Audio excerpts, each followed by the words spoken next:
Om Swastiastu. Assalamualaikum warahmatullahi wabarakatuh. Shalom, namo buddhaya. Salam kebajikan untuk kita semua. Kembali lagi bersama Jero Balian Healer. Tiada masalah tanpa solusi, tiada penyakit tanpa obat. Apa kabar saudara-saudariku terkasih? Semoga selalu dalam keadaan sehat bersama keluarga tercinta, dimurahkan rezekinya ya, dan juga dipanjangkan umurnya, serta dibebaskan dari segala macam masalah dan adapun penyakit yang diderita. Sudah lama ini tidak pernah live ya, karena sibuk terus setiap hari pengobatan dari pagi sampai malam, dari pagi sampai malam. Bahkan hari ini di hari libur saya, hari Selasa ya, saya libur setiap hari Selasa. Saya menolak beberapa pasien yang mau datang karena saya sudah ada janji ada pengobatan di luar tadi. Jadi mohon maaf ya bagi saudara-saudariku yang kemarin tidak saya izinkan untuk datang ke Candi Dasa.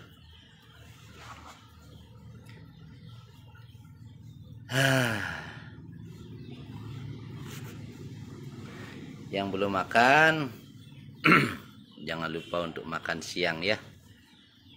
Ini saya sambil ngopi nih, sambil menikmati secangkir kopi.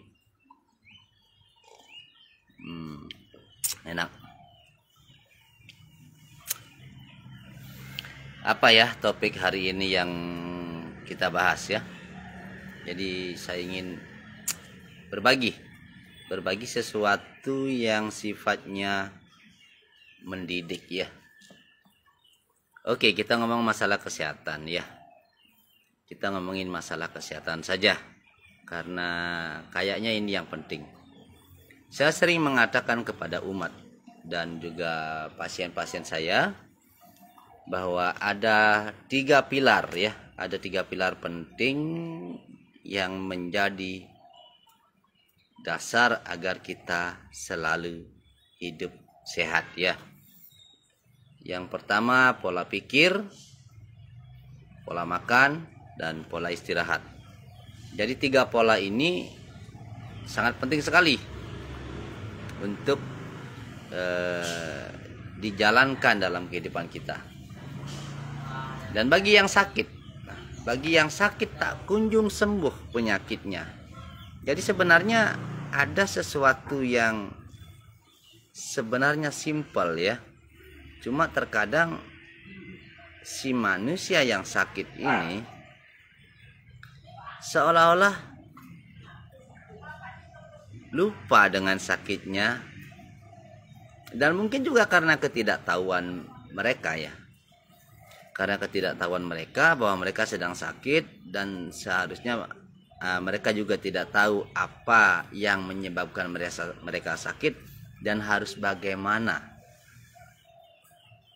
menjalani proses penyembuhan sehingga dia bisa kembali sehat seperti sedia kala. Banyak pasien-pasien saya mengatakan, saya sudah kemana-mana Pak Jero kok tidak sembuh-sembuh. Sudah ke non medis, sudah ke dokter, sudah ke spesialis, bahkan sudah ke profesor. Kenapa saya belum sembuh Pak Jero? Jadi sebenarnya ada banyak hal ya. Ada banyak hal yang menyebabkan seseorang itu tidak sembuh-sembuh. Yang pertama adalah karena pengobatannya belum pas ya, belum sesuai dengan apa yang dibutuhkan oleh tubuhnya dia. Contoh saja nih, dia sering sakit kepala gitu ya. Dia sering sakit kepala. Bahkan ini sakit kepala ini kelihatannya simpel sekali kan. Sakit kepala, kepalanya sakit. Tetapi pemicu sakit kepala itu macam-macam. Jangan dianggap remeh ya. Bahkan sakit kepala saja pemicunya banyak. 1. karena banyak beban pikiran.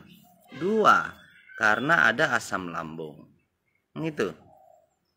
3, karena adanya banyak penyumbatan di daerah kaki. Dan masih banyak lagi yang lainnya. Jadi di saat Anda sakit kepala kemudian minum obat sakit kepala, tapi ternyata Anda sakit kepala akibat banyaknya saraf mata. Ya, saraf matanya yang terganggu. Banyak penyumbatan yang akhirnya sudah kemana-mana tidak sembuh-sembuh. Bisa juga karena tensinya tinggi.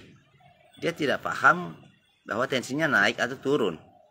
Itu juga akan menyebabkan pusing ya, sakit kepala. Atau mungkin asam lambung.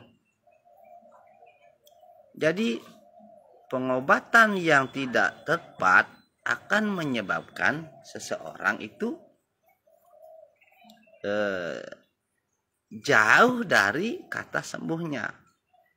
Terus apa yang terjadi setelah tidak sembuh-sembuh? Maka orang itu akan semakin stres, terbebani dengan sakitnya dia sendiri. Sudah terbebani oleh hutang, terbebani oleh masalah hidup, lagi ditambah dengan beban penyakit yang tak kunjung sembuh.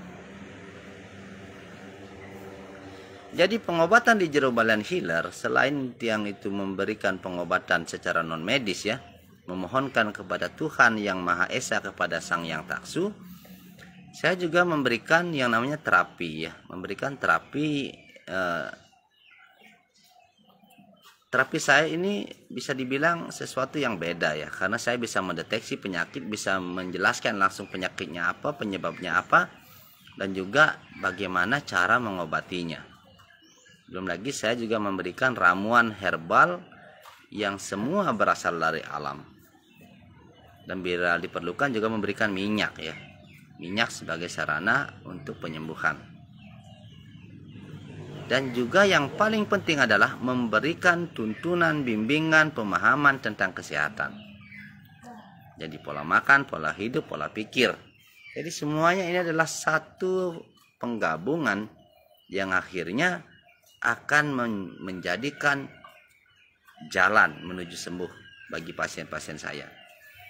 Karena banyak orang yang tensinya tinggi, dia sering minum obat, tetapi dia juga makan makanan sembarangan, layaknya orang sehat pada umumnya. Nah, ini yang salah. Saya pakai saja contoh orang yang punya tensi tinggi. Tensinya sudah tinggi, dia makan banyak daging merah, dia makan kangkung, dia makan daun singkong. Itu artinya apa?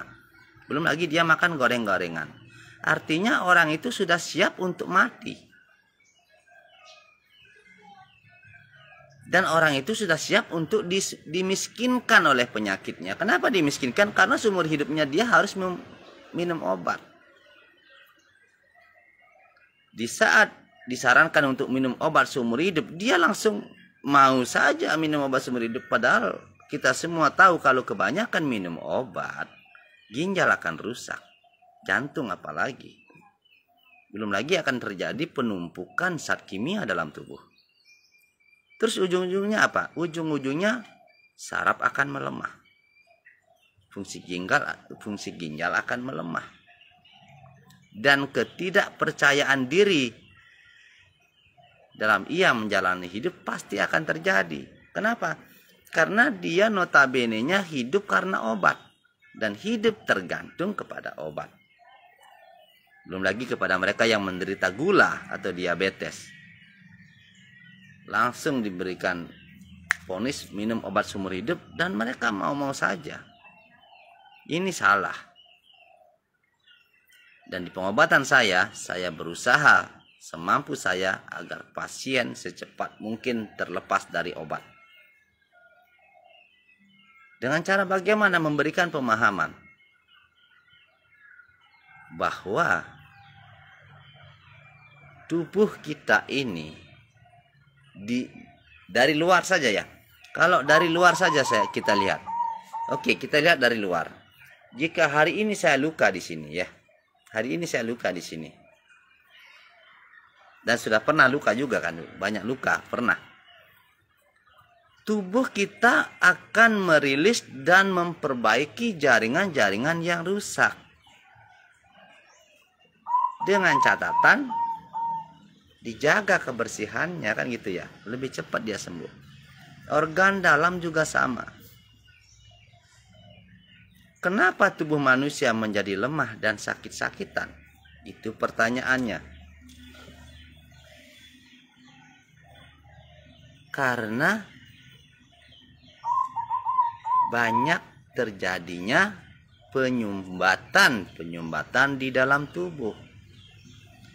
Setelah terjadi banyak penyumbatan di dalam tubuh, otomatis organ dalam kita tidak mendapatkan asupan gizi yang cukup.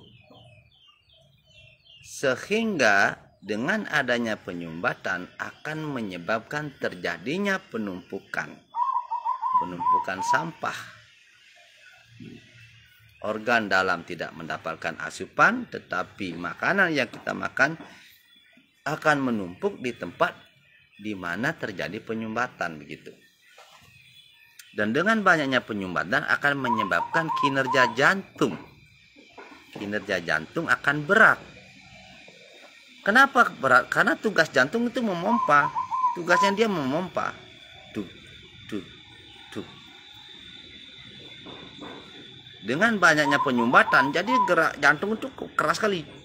Dia berusaha mendorong. Jika tidak segera diobati, maka jantung akan makin melemah. Di saat jantung sudah mulai melemah, akan terjadi peradangan. Di saat jantung sudah melemah, manusia itu akan mudah panik, jantung berdebar, sering pusing. Kan begitu. Jadi bahaya sekali. Jadi poinnya begini. Siapapun Anda yang saat ini sedang sakit, jangan lupa untuk mempelajari, memahami, dan introspeksi diri. Pahami, saya sakit apa? Oh, gula saya tinggi. Terus apa yang harus dipahami? Agar tidak makan obat terlalu banyak. Apalagi minum obat setiap hari. Ia harus bisa mengurangi makanan-makanan yang menjadi pemicu penyakit Anda tambah parah. Terus apa dong gunanya minum obat tapi minum racun? Kenapa saya bilang minum racun? Jadi makanan yang sudah tidak boleh dimakan karena akibat tubuhnya sakit, maka itu akan menjadi racun. Seperti contoh, orang yang kena diabetes atau kadar gula tinggi, dia makan nasi yang banyak. Nasinya beras biasa atau kentang atau beras merah. Itu semuanya kurang tepat. Kalau orang yang terkena diabetes atau masalah gula, makanan yang paling bagus sebagai sumber karbohidrat adalah jagung. Jagung yang paling baik, karena jagung itu mengandung serat sehingga menekan dan atau menghambat terjadinya perubahan dari karbohidrat menjadi gula. Makanya orang yang memakan jagung pasti kenyangnya lebih lama, karena jagung itu mengandung karbohidrat plus juga mengandung serat. Jadi jagung juga menjadi gula, tetapi dia menjadi gulanya di saat sudah ada di usus besar, sehingga tidak mengganggu kesehatan. Itu pun jika jagungnya tidak diolah macam-macam gitu ya. Kalau jagungnya digoreng beda cerita lagi. Jadi begitu. Terus bagi mereka yang memiliki riwayat tensi tinggi, disuruh minum obat setiap hari, dia langsung bilang oke. Dan anehnya dia tidak mau belajar. Kenapa tidak mau belajar? Mereka sibuk makan makanan sesuai dengan apa yang mereka suka. Sate kambing, gulai kambing, hewan-hewan berkaki 4 atau daging merah, gorengan, kacang-kacangan, itu sudah tidak boleh. Yang berminyak harus dihindari. Kemarin saya punya pasien, dia tensinya tinggi, makan bayam 1 piring. Coba pikir, berarti kan pemahamannya tentang kesehatan sangat kurang dan sangat minim. Jadi inilah yang ingin saya dobrak ya. pengobatan saya memang pengobatan tradisional, tetapi saya berjuang untuk menyehatkan umat dan mencerdaskan umat juga. Walaupun saya seorang Balian, tetapi pengobatan saya sudah hampir sama dengan kedokteran. Tidak jarang banyak pasien saya yang terkena asam lambung yang tak kunjung sembuh. Ingat, penderita asam lambung yang tak kunjung sembuh banyak yang datang ke sini. Jadi apa perbedaan pengobatan asam lambung yang saya lakukan dengan di tempat lain? Tentu saja sangat berbeda ya. Dan setiap pengobatan itu baik, tidak ada yang tidak baik. Cuma saya bisa mendeteksi pemicunya. Kalau orang yang asam lambungnya tidak sembuh-sembuh, sudah berani saya pastikan di saat saya melakukan pengecekan jarak jauh ya, walaupun dia jaraknya 5 meter dari saya, dia cukup duduk dan mengginikan tangannya, dan saya juga memejamkan mata. Saya lakukan tangan saya begini, saya memejamkan mata, saya berusaha mendeteksi penyakitnya. Kenapa asam lambungnya nggak sembuh-sembuh? Jadi kebanyakan setelah saya masuk ke alam bawah sadarnya dia, bahwa dia banyak beban pikiran. Artinya penyebab dia memiliki asam lambung yang tak kunjung sembuh adalah akibat banyaknya beban pikiran, dan atau bisa saya katakan dia depresi. Jiwanya yang sakit, bukan sakit jiwa. Jadi beda ya, saudara-saudariku terkasih, biar paham. Orang yang jiwanya sakit dengan orang sakit jiwa itu beda. Jadi orang yang jiwanya sakit biasanya mudah marah, mudah tersinggung, suka menyendiri, telinganya berdengung, susah tidur, semuanya serba susah, serba tak enak pokoknya. Nah, itu ciri-ciri orang depresi. Jadi sedikit saja dia dapat beban, langsung asam lambungnya naik. Jadi bukan berarti dia tidak punya uang, dia tidak punya makanan yang menyebabkan orang itu terkena asam lambung, tidak. Jadi bisa dipastikan bahwa orang-orang yang terkena asam lambung dan tidak kunjung sembuh itu diakibatkan karena jiwanya sakit. Dan Jero Balian Healer bisa melihat jiwa yang sakit. Dan Nastungkara atas seizin Tuhan Yang Maha Esa, Jero Balian Healer bisa menyembuhkan jiwa yang sakit. Setelah jiwanya disembuhkan, maka raganya lah yang diproses. Begitu. Bagaimana bisa sembuh seseorang itu jika jiwa dan raganya sakit, dan raganya saja yang diobati? Tidak bisa, tidak akan pernah sembuh. Bahkan disiapkan uang 1 miliar pun tidak akan bisa sembuh. Itu khusus asam lambung loh. Ya, ini khusus asam lambung. Bahkan kemarin ada yang istrinya bekerja di kesehatan, dan dia sudah berobat ke seorang profesor, juga tidak sembuh. Dan Nastungkara sembuhnya di Candidase. Begitu juga dengan orang yang kena sakit jantung ya. Oh, bahkan ada pasien saya yang jantungnya bocor. 25 tahun jantungnya bocor, berobat kemana-mana, medis non medis, masih tetap sakit. Bahkan jalan 3 meter dia sudah sesak napas. Astungkara atas restu Sang Yang Lelangit, seizin Tuhan Yang Maha Esa, saya bongkar penyumbatan dalam tubuhnya, sesaknya langsung hilang. Jadi kenapa jantungnya bisa bocor? Karena banyak penyumbatan, ada tekanan dari jantung yang tidak jalan terus-menerus, akhirnya menyebabkan terjadinya kebocoran. Dan jika penyumbatannya sudah dibuka, aliran darahnya sudah normal, otomatis yang tadinya bocor itu akan disembuhkan secara alami oleh tubuh itu sendiri. Sama dengan jika kita luka di sini. Jadi seperti itu. Oke, saya pakai air ya. Saya pakai air. Contoh jantung bocor ya. Versi Jero Balian Healer. Ini contoh jantung bocor. Tolong lihat mulut saya.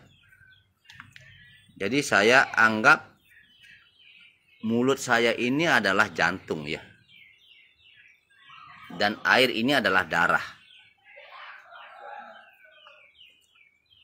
Lihat ini jantung, anggap ini jantung yang sehat, aliran darahnya normal.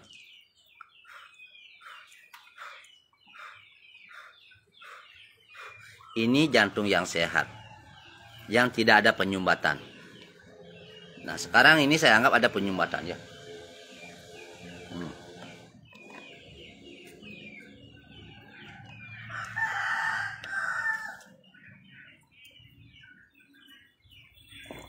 Akhirnya ada kebocoran. Kenapa? Karena ada penyumbatan, sedangkan terus ada tekanan. Tekanannya terus, tapi penyumbatannya semakin banyak. Akhirnya akan terjadi kebocoran. Peradangan, kebocoran, penebalan, dan lain-lain ya. Jadi begitu Sahabat Sami. Jadi bagi siapapun Anda yang saat ini sakit tak kunjung sembuh apapun penyakit Anda, teruslah berjuang. Tidak harus datang ke Jero Balian Healer, tidak harus. Tetapi teruslah berjuang, carilah pengobatan. Baik itu medis, non medis, alternatif, silahkan. Tidak harus ke tempat saya. Tetapi saya hanya ingin memberikan semangat. Jangan Anda menghentikan pengobatan Anda, jangan Anda lelah berjuang, karena tiada penyakit tanpa obat, dan seluruh pengobatan di dunia ini adalah bagus, hanya saja terkadang belum berjodoh ya. Oke, Sahabat Sami, cukup sekian dari saya ya. Mohon maaf jika ada salah-salah kata, kayaknya sudah panjang lebar ini saya ngomong. Jadi intinya adalah penyebab manusia menjadi sakit dan sakit-sakitan itu adalah karena terjadinya penyumbatan ya. Sekali lagi, penyebab manusia menjadi lemah, antibodinya lemah, sakit-sakitan itu akibat mulai terjadinya penumpukan, terjadinya penyumbatan dalam tubuh, baik akibat penumpukan lemak dalam darah, penyempitan pembuluh darah, otot kaku, dan lain-lain ya. Dan Jero Balian Healer dengan tangan yang terlahir dengan panugrahan ini bisa mendeteksi penyumbatan dan penyakit. Dan bahkan dokter dari Australia pun kalah dengan saya ngomong. Saya sempat berdebat dengan dokter dari Australia. Dia istrinya sakit-sakitan, sudah kurus. Dia tinggal di Pondok Bambu di Candidase. Saya ditelepon oleh istrinya, katanya mau berobat. Sebelum saya sempat mengobati istrinya, suaminya marah-marah kepada istrinya. Kenapa kamu mengundang seorang healer? Karena dia adalah seorang dokter. Jadi setelah saya lihat dia lama berargumen, akhirnya saya datangi dia. Saya datangi dokter itu, saya ngomong begini, permisi, apakah Anda seorang dokter? Dia bilang, iya, saya seorang dokter. Dan saya jawab, saya seorang penyembuh. Terus saya bertanya lagi, apakah Anda belajar untuk menjadi dokter? Dia bilang, iya, saya belajar menjadi dokter, sehingga saya menjadi dokter. Dan saya katakan, saya tidak pernah belajar pengobatan, tetapi saya terlahir dengan anugerah dan menjadi perpanjangan tangan Tuhan sebagai seorang penuntun dan penyembuh. Kemudian saya bertanya lagi kepada dokter itu, jika saya sakit, saya datang kepada Anda dan Anda ngecek tubuh saya, apa yang Anda gunakan? Dia bilang memakai alat. Dan saya katakan kepada dia, saya mendeteksi penyakit pasien saya hanya menggunakan tangan ini. Kemudian saya berkata lagi kepada dokter itu, jika kamu sudah mendeteksi penyakit saya, terus kamu memberi saya obat? Iya, dia bilang begitu. Saya bertanya, apakah Anda yang membuat obat itu? Terus dia bilang tidak. Terus saya tanya lagi, apakah Anda berani menjamin bahwa obat yang Anda berikan itu tidak akan bereaksi negatif kepada tubuh saya jika seumpama tubuh saya alergi dengan obat Anda? Dan apakah Anda yakin dan berani memastikan bahwa obat yang Anda berikan kepada saya tidak akan merusak jantung saya dan ginjal saya? Dia tidak bisa menjawab. Dan setelah itu saya diizinkan untuk mengobati istrinya. Jadi di depan matanya dia duduk begini seperti security. Saya melakukan pendeteksian penyakit. Saya bolak-balik istrinya, kemudian saya terangkan. Penyakit istri Anda adalah ini. Bengong dia. Bagaimana kamu tahu? Terus saya bilang, this is Bali, sir. Cuma sayangnya saya tidak tahu bahasa Inggrisnya taksu ya. Saya bilang kepada dia, we have taksu in Bali. Jadi setelah itu saya melakukan pengobatan, saya dibayar 750.000 saat itu. Saya pulang. Besok paginya jam 6 pagi adalah seseorang yang menelpon saya, dan ternyata yang menelpon itu adalah dokter itu. Halo ya, saya dokter yang kemarin kamu mengobati istri saya. Oh ya, ada apa? Apakah Anda akan komplain kepada saya? Apakah Anda akan marah kepada saya? Saya nanya begitu. Oh tidak, maaf. Apakah kamu sibuk hari ini? Saya lihat jadwal, iya saya dari jam 3 sore saya sibuk. Oke, kalau begitu saya pesan pengobatan hari ini pagi untuk 2 orang. Saya tanya, untuk siapa? Untuk istri saya dan untuk saya. Saya terkejut. Karena dokter itu akhirnya minta pengobatan juga. Dan luar biasanya setiap datang ke Bali dokter itu selalu mengatakan begini kepada saya. Jero, saya akan ke Bali, tolong perbaiki tubuh saya, tolong cek tubuh saya. Jadi Astungkare, bukan niat untuk menyombongkan diri saudara-saudariku terkasih, tetapi inilah kenyataannya. Jero Balian Healer, mantan anak jalanan, mantan manajer, juga seorang dosen, tidak pernah belajar pengobatan, terlahir dengan anugerah bisa memberikan pelayanan kepada umat, baik berupa tuntunan atau pengobatan. Jadi apakah Jero Balian Healer sakti? Tidak. Saya sama seperti Anda, saya hanya manusia biasa. Saya hanyalah bisa saya andaikan saya adalah gelas yang kosong. Kenapa gelas yang kosong? Karena gelas yang kosong akan bisa dipakai untuk siapapun sesuai dengan keinginannya. Contohnya, kalau kamu ingin ngopi, ya isi kopi dan air, maka akan terjadi dia menjadi segelas kopi dan Anda akan mendapatkan kenikmatan. Jika kamu haus, gelas ini bisa menjadi wadahnya air dan kamu minum, setelah itu akan lega. Jadi saya adalah tapakan puyung, tapakan kosong, tapi bukan tapakan bodoh ya. Ini cukup sekian dari saya. Jika ada yang mau bertanya-tanya bisa langsung WA saya ya di 082 236 337 301. Jero Balian Healer melakukan pengobatan di Jalan Raya Candi Dasa, tepatnya depan Bank BPD Bali, 25 meter setelah Alfamart Candi Dasa, belok kiri, dan atau sebelum Indomaret Candi Dasa di kiri jalan ya. Dan atau bisa tanya di sana di Indomaret. Saya buka setiap hari, tutup setiap hari Selasa. Buka dari jam 9 pagi sampai pukul 9 malam. Cukup sekian dari saya. Mohon maaf jika ada salah-salah kata. Saya akhiri dengan Assalamualaikum warahmatullahi wabarakatuh. Salam namo budaya, salam kebajikan untuk kita semua. Om Santi Santi Santi Om. Rahayu, Rahayu.